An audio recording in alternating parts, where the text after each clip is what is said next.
Blob-a-Thon. Blob-a-Thon. Blob-a-Thon. Blah, blah, blah, blah, blah, blah, blah, blah, blah, blah. This podcast is not suitable for children or those who are easily disturbed. Spoiler warning for whatever is in the title of this episode. And now for the obligatory socials. Please like, share and subscribe. You can find the podcast on Twitter at HorrorPod69. You can also follow us on Facebook, Instagram, Slasher and Goodreads.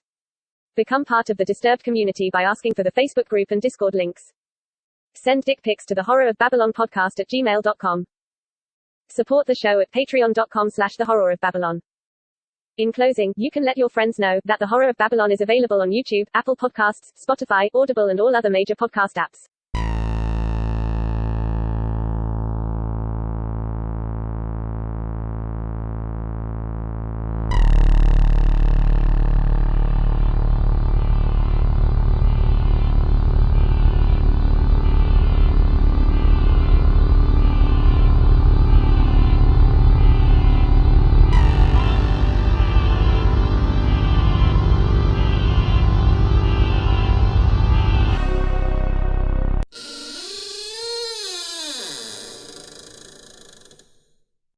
Welcome to the Blob-a-Thon, episode 2, where we discuss Beware the Blob. I am Ryan, and with me as always is the Daniel. Say hello.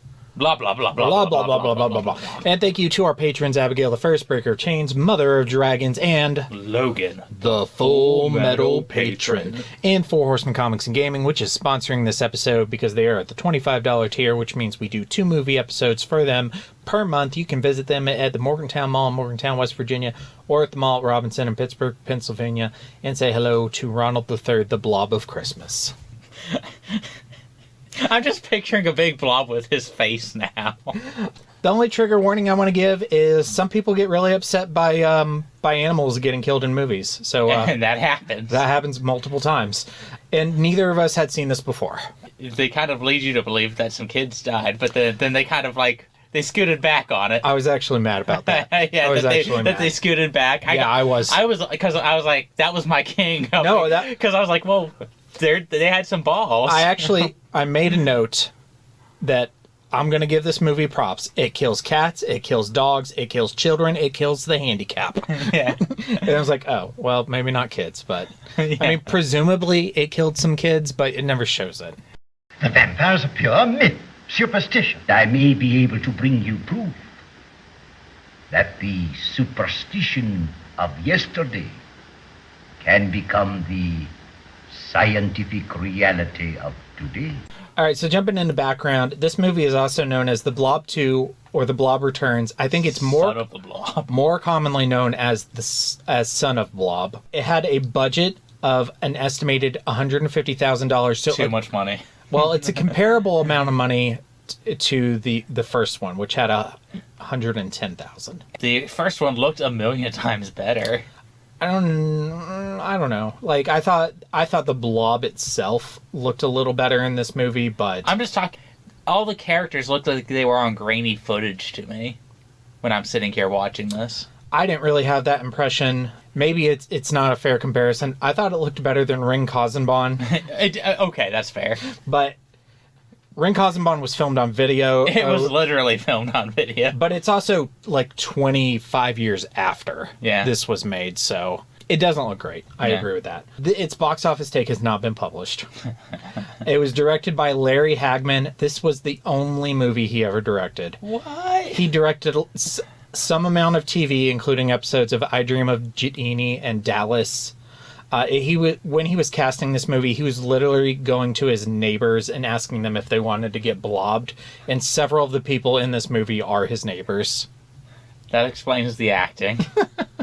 The screenplay was co-written by Anthony Harris, and this is his only writing credit, and Jack Woods, and this is one of his 2 writing credits. The other is a movie called Equinox, and Son of Blob and Equinox were paired together in drive-ins as a double feature.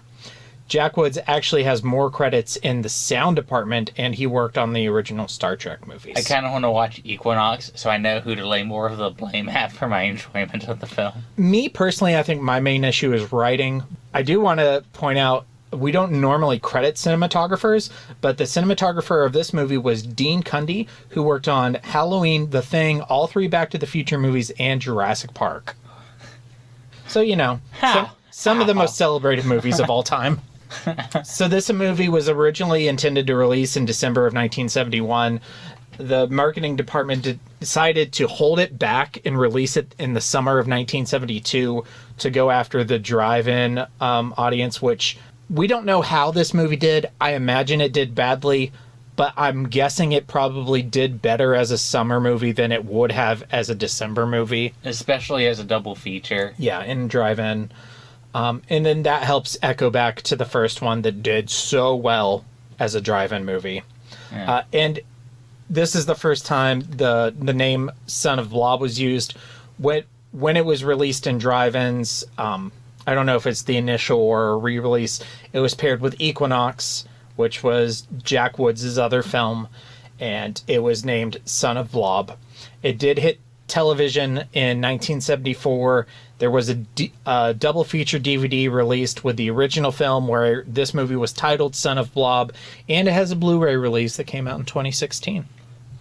I can get Son of Blob, but I can't get Ring Cosmopon. Well, this is an American film, so I guess. Yeah. It's always easier to release something that's domestic as opposed to something you have to import and buy the license for. And that's that. Another story in the classic, infallible 3-act structure. Good enough for Aristotle, good enough for The Simpsons. Mr. Sislak, I have a feeling there's going to be one more act to this story. Well, I'm not hanging around for that. 4 acts. Structure and themes. So in terms of structure, it's basically the same. High-level beats, it's basically the same movie as the original. Yeah. Except it has like a lot more randomness. Yeah, because they kind of like hop around a lot to show the Blob doing shit. There are more like vignettes. Yeah, they're like, I want to show the Blob killing someone like this, which I guess on paper sounds good. I think that one of the criticisms I've seen of the original movie is that the Blob isn't in it enough, and there's a lot of dialogue between the teens and the cops that maybe some people may have gotten bored with. Mm-hmm. And the Blob is in a large portion of this movie and kills a lot of people. They do show the Blob a lot, and they do show it killing people. Yeah. In terms of themes, and again, it really just recycles all the themes from the original, though not as effectively. Yeah. Teens versus cops. Cops are so bumbling. Yeah. Oh, the cops are so bad. Oh, you almost shot me. It was so bad. It portrays like the culture of 70s teenagers. Yeah, like the hippies. Yeah, in the same way it did 50s teenagers in the original. I'm sitting here wearing my jean jacket right now with my fucking long hippie hair, and I'm like, oh, I would have fit right in. Yeah. Actually, the guy with the glasses who had the camera, yeah, that struck me as you. Thank you. Right off the bat. That like obnoxious guy at the party who has his camera and he's not talking to any of the girls and he's just shoving his camera in people's faces. I'm sorry. No, I mean, you're right. Especially college, Daniel. Yeah, not you now so much as college you. Yeah, I get it. It was funny. Also, obviously, small town horror, just the same as the original. It's a horrible thing descends on a small American town, unsuspecting people, and then, of course, it also continues the Boy Who Cried Wolf theme, where the teenagers figure it out and they're trying to let everybody know, and nobody believes them. I saw something on him. That's the he's just a little dog Steve of this movie. I can't remember any of these characters' names, so I'm gonna be calling them like main girl, main boy. I wrote down their names. Okay. Lisa and Bobby. Okay, so Lisa. He was on him. Yeah. He was on Black Guy. Yeah, I can't remember. Who kept the Blob in his fridge? He dug it up. One of his guys on his crew dug it up with a bulldozer. So he just shoves it in his freezer because it says keep frozen. Hey, who dug it up in the permafrost? I'm gonna keep it in the freezer. Like, are you a scientist? So, like, what's going on? On that character, really quick, I I had a good time watching this movie. I laughed throughout a lot of it. I feel like I would have had a better time if I was with you. I think I was in a good mood, which helped. But it all started with that character where, like, it cuts away to his wife and she's just talking nonstop. And then it cuts to him and he's pouring all... He dumps a vase and he's pouring all his beers into this vase. It cuts away, it cuts back, and he has this giant vase full of beer and he's just pouring it into his mouth. And I just laughed so hard, and then I continued to laugh throughout the movie. It's not a good movie, but I had a good time watching it. I'm glad you did. They're coming to get you, Barbara. Okay, so let's jump into characters. For me, the primary flaw of this movie is there are no real characters. There are no sympathetic characters. There's no character development. There's no growth. There's nothing that makes you care. What about the guy who keeps getting his property damaged? No. You kids ran into my stuff. No. I mean, no.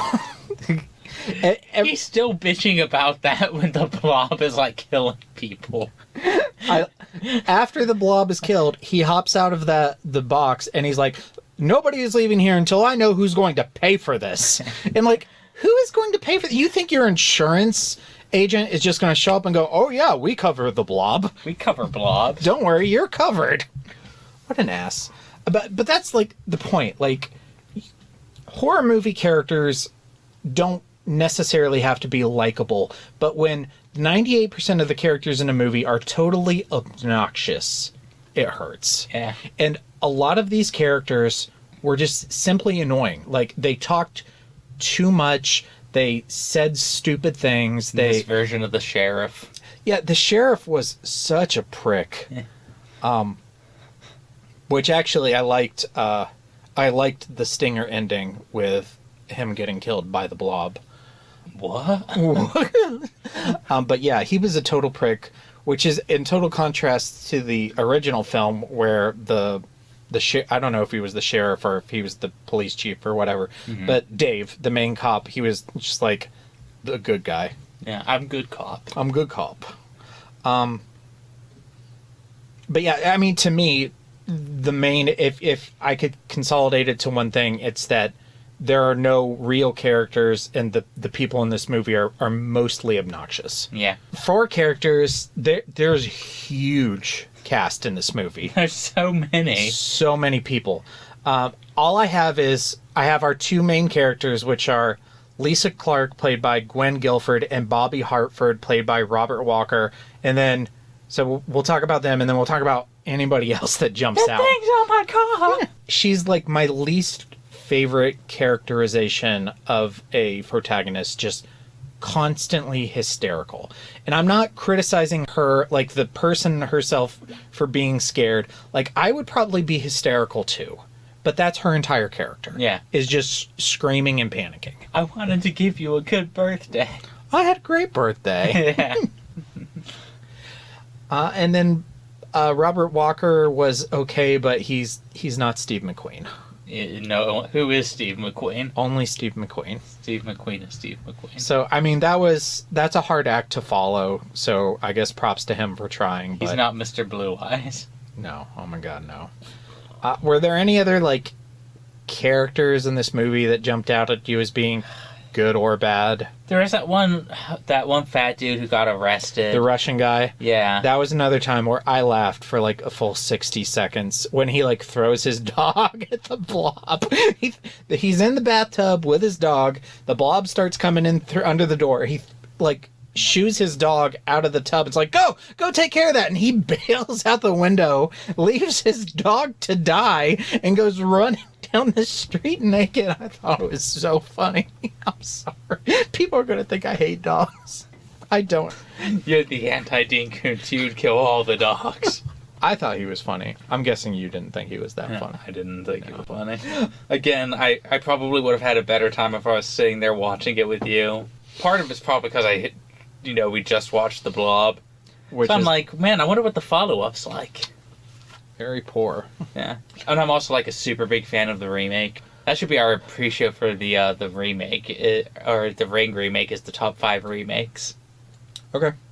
For the American Ring? Yeah. Okay, sure. So like top 5 best remakes? Mhm. Okay, sure. I thought the Scout Leader was so annoying. At least he died. He did. I wish you would have seen it. Yeah. And I was legitimately upset that they didn't kill all the scouts, because I was at least gonna give it props for that. There are a few things that I hate in movies more. Whenever I think they make, or books even, 'cause I talked about this with Watchers, where I think they make a ballsy decision, and then they just don't. Yeah. And it would have been fine. Like, I'm not going to criticize, I'm not going to walk out of a movie and go, man, I wish that movie killed more children. But if you later you on. Yeah. And then because that would have at least been something to talk about. It almost struck me as like a reshoot. Like someone said, hey, we can't kill all the kids. Yeah. I mean, that's very possible. That's possible. Like, I have no evidence of that, but I'm sitting there like, the only thing that I can think of is like executive producer or producer came up and went, hey, they're going to give you an X rating if they think you killed a bunch of kids, even if you didn't show it. My only pushback on that is I don't know if any producers were that involved with this movie, but I don't know. Yeah, especially after all the hiring of the neighbors. Because that seems like something a producer would go, fam. Yeah, no. But they'll be free. I'm like, all right, maybe. I guess it depends on like what their like marketing strategy was. So there's exactly one character I felt sympathetic for in this movie. Okay. And it's because of one moment and one look on his face. And it's the black deputy. We're going to watch just a chunk of this scene real quick. Okay. He's so upset. Let's look at that face again. He's so upset. That's why I'm the sheriff and you're the deputy. He's like, my feelings are hurt. Watch. That's why I is the sheriff and you is the deputy. He's so upset. Okay. I'll kill you all. I'll drive you crazy and I'll kill you all. I'm every nightmare you ever had. I am your worst dream come true. I'm everything you ever were afraid of. I wonder how much it hurts to get killed by the blob. It may not hurt at all. I don't know. I don't know. That one black dude screamed a lot. He did, but that may have just been out of fear. I don't know. Scary shit. Is this movie scary? No. What's your favorite kill in this? I thought the drunk guys in the barn. That one was pretty good. I like the barbershop. I like the barbershop too. I love how he like put him backwards to shampoo his hair and boom, just smacks his head into the blob. Yeah. I thought that was good. Like, it had a lot of little fun moments that I enjoyed. Like, they were just kind of random. Yeah. I think with a tighter script and better directing, it could have been a decent movie. Yeah. And maybe a better cast, but not even that. Because, what I liked about the cast is I think that even though there's just not a lot of great actors in this movie, they all seemed like they were having fun with it. They were just kind of hamming it up, and I almost feel like if you would have filmed this as like just a straight comedy, it might like if you would have cocaine bared it. I thought they did. I think there were some parts where they were trying to be scary or like ominous, like when they showed all the kids sleeping bags. Yeah, I guess that was a little ominous, and honestly, that was the only thing where I was kind of like, "Ooh, good job, Blob." Yeah, I was checking out of the movie, and then that scene happened, and I was like, "Oh, wait a minute." Yeah. Maybe I can check back in for a minute. So I just have some notes from the wiki about how they did the blob differently, because I did think the blob looked good. I liked how they used the blob, and obviously it's all practical effects because it's 1972. I will give them credit for practical effects, even though they didn't have a choice. Yeah. In the 1958 film, it's a lot of silicone dyed red, which they had to stir it constantly to give it the right consistency to get it to move. So for this movie, they had a red dyed powder that they blended in water to kind of give it like a jello, like essentially jello. Yeah. A red powder plus water, stir until it's like a jello consistency. Mm-hmm. But they had a bunch of different blobs depending on the scene. They used a large red plastic balloon. They had transparent red sheeting that was illuminated with a backlight. I can't wait till we talk about the effects in the remake. I've seen some still shots. Yeah. Oh my god. It looks It seems like I don't want to oversell it because then you might enjoy it less, but I can't believe like how good it is. It's one of my favorite horror movies. It seems like such a tonal shift from the first two. It's like straight body horror. Because the first one, it is a horror movie, but it's more like kind of like a comedic, family-friendly horror movie. It's spectacle. Like how I said before, how theaters used to be like, hey, come and throw popcorn at the screen. And this is more of like a stupid B-movie horror movie. Yeah. This almost kind of struck me as like a straight-to-DVD sequel. Oh my god, are you Stephen King? No, I'm Dean Koontz. Oh.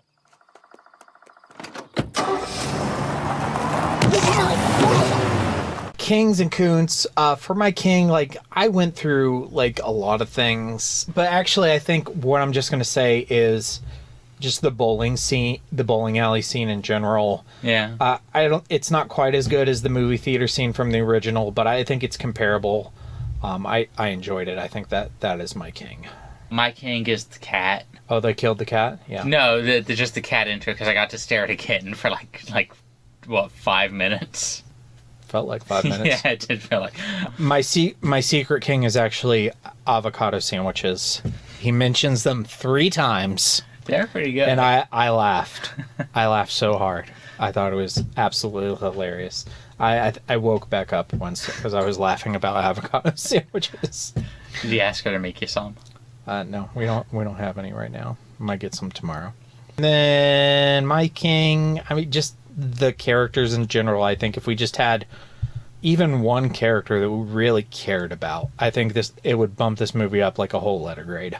Yeah, my Koontz is that they didn't kill the kids. Yeah, because I was so like I that would have helped. I was so upset when the kids showed up. I was like the one thing that kind of got me. Okay, for rankings, I've already ranked mine. It's pretty low. I'm probably not as low as yours is going to be, but I have it at number 43 out of... Oh my god, we've watched 43. Oh no, we've watched 51 things. That includes the movie that we're discussing after this. It's in my bottom 10. It's pretty bad. Okay. I have it over Watchers and Phantoms. I don't even think it's necessarily better than those movies. I think I just had more fun watching it than I had with those movies. Yeah, you know what's weird is I keep talking about how like we would have a better time. I'd have a better time if we watched some of these together. Mm-hmm. But we watched Phantoms together, and I still rated it pretty low. Yeah, it's pretty poopy. I think this probably is better than Phantoms. I was gonna put it above Phantoms because of Ben Affleck, but I don't know if I can do that. I did like it more than Horns. I liked it more than Winnie the Pooh, Blood and Honey, mostly because of the practical effects. Yeah. I'm gonna. Yeah, I think your guess is right. Your new number 41, below Uzumaki and above Phantoms. So just for Zombie Day, there's tons of nods to the original. We go blue in the face listing them all. The one I wanted to flag up is that they try to kill it with electricity first, and then find out that it's weak to cold. But if you go through it, like, you'll just see countless references to the original movie. I wanted to mention the bowling alley in this movie is the same bowling alley as the one from Pulp Fiction. So that's cool. Huh. They filmed in the same place. For homework, what is your ideal blob death scene? How would the blob kill you? Okay, so I reach into my nightstand at night to get a condom, and I pull back the blob, and it eats my dick. Beck saw an article earlier about earned sex toys. So when your significant other passes, you can have them cremated and inserted into a sex toy. I want that. I don't. Ryan, I give you permission to turn me into a sex toy. Okay, I won't. I absolutely will not. Mail me to my ex-wife. Mine is actually similar to yours. I know is I'm on the toilet. All mine are toilet related. Yeah. And I run out of toilet paper, and I'm like trying to reach around under the sink to grab a roll of toilet paper, and I grab the blob and wipe my ass with it, and it kills me. That's pretty good. Yeah. Yours is good too. I enjoyed yours. Question for the listeners: would you like to get blobbed? Reach out to us on our socials and let us know. Do you remember when Nickelodeon used to like slime people? I think they still do that. I don't watch Nickelodeon anymore, so I don't know. My kids watch Nickelodeon shows, but they watch them on streaming services, not on Nickelodeon, so I'm not really sure, but I feel like I've seen it somewhere. I feel like we should get ourselves blobbed sometime, like being slimed. We could do that. I mean, we just get like some like red food dye, or like some gelatin packets and mix it with some water. It'd be like a less thick Jello. Yeah, we could do that. For further reading, some horror movies that I felt like that are better, but had kind of a similar tone. Creepshow, The Mangler, Dawn of the Dead, just kind of silly, not really scary horror movies that you kind of just have a good time with. If you absolutely need like a blob-related villain, I guess Phantoms. Yeah. Like, if that's what your draw is, it's like you like a big amorphous goo as your bad guy. I would only really recommend Phantoms if you read the book and you're a completionist. Yeah. But, yeah. I still think that deserves a remake. Or you're a Liev Schreiber fan and you're a completionist. Or Ben Affleck or a Peter O'Toole fan. Oh, yeah. Upcoming on the Horror of Babylon, this Sunday, we are going to be doing Daniel's favorite horror movie of all time, The Ring from 2002, the American remake. I cannot wait. And then that Thursday, we're going to release the Blob-a-Thon Episode 3 with The Blob in 1988. So we're doing 2 of your all-time favorite horror movies back to back there. And then we are kicking off Pet Sematary. I've just come to notice that most of my favorite horror movies are all remakes. Yeah, which is weird. It's The Thing, The Ring, and The Blob. They all have "the" in the title. Did you see... I know the answer for some of these. Did you see all of those remakes before you saw the originals? Yeah. That probably has something to do with it.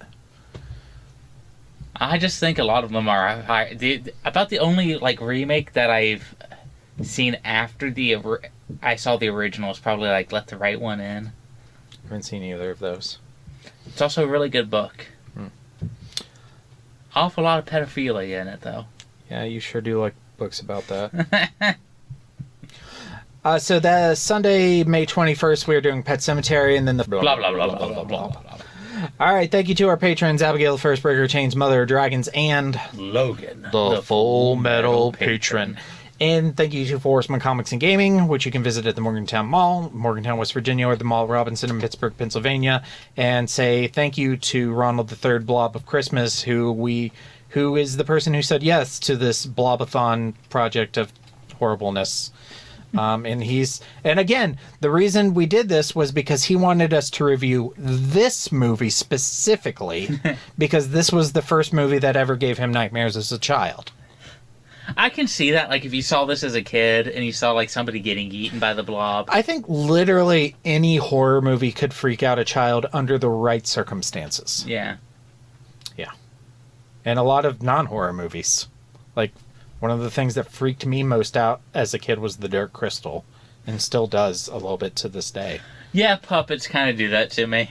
It's the long shots where they, like, dress up a real person. No. And, like, have them, like, going across, like, a rocky cliff, like, that's far what away. gets you? Okay. Yeah. Oh, because it's like, no, it's a puppet, but that's a real person. Yeah. Like, okay. Okay. All right. Well, thank you for watching... what's this movie called? Beware the Blob. Son of Blob. Son of Blob. The Blob Returns. Blob 2. Thank you for watching that crap and recording with me. It was fun. It was fun. All right. Stay scary. Stay scary, everybody. And now for the obligatory socials. Please like, share, and subscribe. Follow Daniel at DStarSick on Twitter. Follow Ryan at Darth Damio on the Bluebird app. You can find the podcast on Twitter at HorrorPod69. You can also follow us on Facebook, Instagram, Slasher, and Goodreads. Become part of the Disturbed community by asking for the Facebook group and Discord links. Send dick pics to the Horror of Babylon podcast at gmail.com. Support the show at patreon.com/the Horror of Babylon. In closing, you can let your friends know that the Horror of Babylon is available on YouTube, Apple Podcasts, Spotify, Audible, and all other major podcast apps. Stay scary.